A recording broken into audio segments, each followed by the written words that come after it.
প্রশিক্ষণ কর্মশালার কিছু ফর্মালিটি আছে, অবলম্বন করলে প্রোগ্রামের সৌন্দর্য বৃদ্ধি পায় এবং আমরা শিখতে পারি।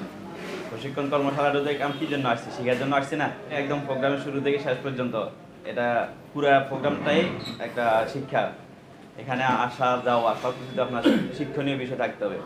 তো প্রশিক্ষণ কর্মশালা আর এমনি সাধারণ আলোচনা সভা বা প্রতিবাদ সভা, এমনি কোনো প্রোগ্রাম, এর মধ্যে কিছু পার্থক্য থাকতে হয় এবং এটা জরুরি, যেহেতু আমরা এখানে সবাই দায়িত্বশীল।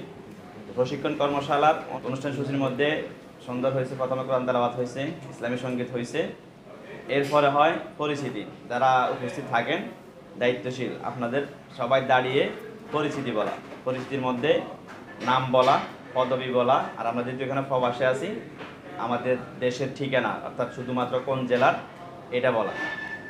এটা বলার দ্বারা কি হবে যে আমরা সেখানে অনেকে এমনি কথা বলতে পারি, বাকি কারো সামনে 2-4 জন মানুষের সামনে উঠে দাঁড়ায় সালাম দেওয়া অনেকের দ্বারায় কষ্ট হয়ে যায়, ভয়ে কাজ করে। তো আমরা যদি এখানে শিখতে আসছি, এই সমস্ত প্রোগ্রামে আসি, কেউ ভয় পাবেন না, লজ্জা করবেন না, আপনি যা পারেন সেটাই উপস্থাপন করবেন। এবং এই যে এখানে কিছু ভুল হওয়া স্বাভাবিক, এই ভুল হওয়ার দ্বারাই আপনি শিখতে পারবেন।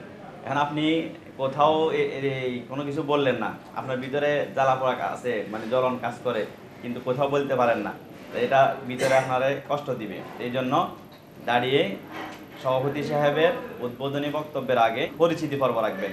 পরিচিতি পর্বের মধ্যে দাঁড়িয়ে প্রত্যেকে ডান দিক থেকে শুরু করে প্রথমে সভাপতি সাহেব বলবেন, নাম বলবে, পদবি বলবে, শাখা এবং কি ডিস্ট্রিক্টের নাম, এটা বলবেন। সবাই এইভাবে পরিচিতি দিয়ে দিবে।